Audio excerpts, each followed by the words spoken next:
श्रीराम जय जय राम. साधनाची जोपासना, शुद्ध वातावरण व पवित्र आचरण. आपल्या घरातले वातावरण शुद्ध, शांत आणि पवित्र असावं. आपल्याकडे येणाऱ्या माणसाला परत जाऊच नये असं वाटावं.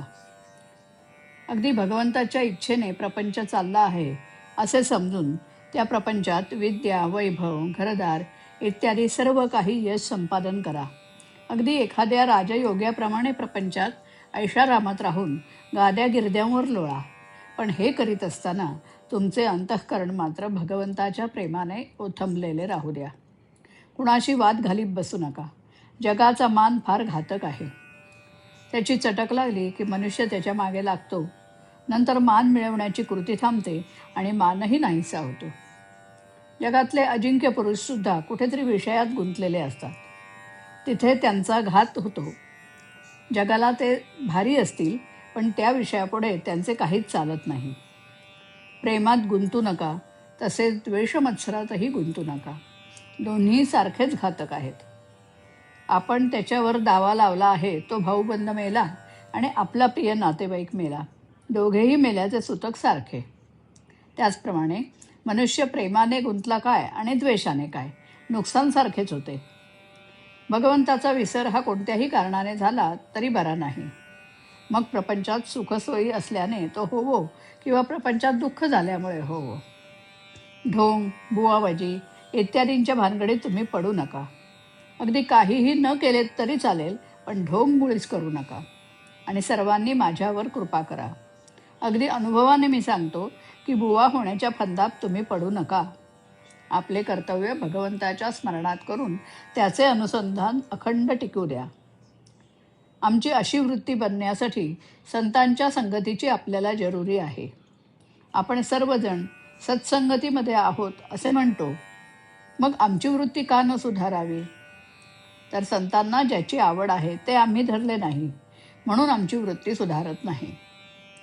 श्रीकृष्णाने उद्धवाला ज्ञान देऊन त्याला गोपींकडे पाठवले. भगवंताच्या नामामध्ये त्या रंगून गेल्या होत्या. गोपींचे नामावरचे प्रेम पाहून उद्धवालाही आश्चर्य वाटलं. नामामध्ये भगवंत त्यांना दिसत असे ते पाहून उद्धवाने देवाला सांगितले, देवा, तू मला ज्ञान दिलेस खरे, पण तुझ्या भक्तीचे प्रेम त्याहून श्रेष्ठ आहे हे ते तू मला दे. खरोखर त्या नामाचे महात्म्य देवाच्या वर्णनापेक्षाही कठीण आहे. तुम्ही सर्वजण इथे आला आहात. येथून रामाजवळून काही मागून न्यायचेच असेल तर त्या नामाचे प्रेम तुम्ही सर्वांनी मागा. सर्वांनी नामस्मरण करा आणि आनंदात राहा. राम कृपा करील हा भरवसा बाळगा. उत्तम आंबा पाहिजे तर उत्तम आंब्याची कोय पेरली पाहिजे. अशी कोय म्हणजे भगवंताचे नाम होय. ते ज्याने आपल्या हृदयात ठेवले त्याच्या झाडाला उत्तम फळे आलीच पाहिजे.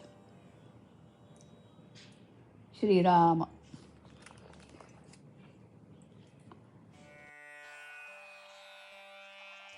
नामस्मरण करावे, सदा आनंदी असावे. नाम घेणे करा नेम, हृदयी फुले राम प्रेम. कृपा करील श्रीराम, रामचरण भजावे.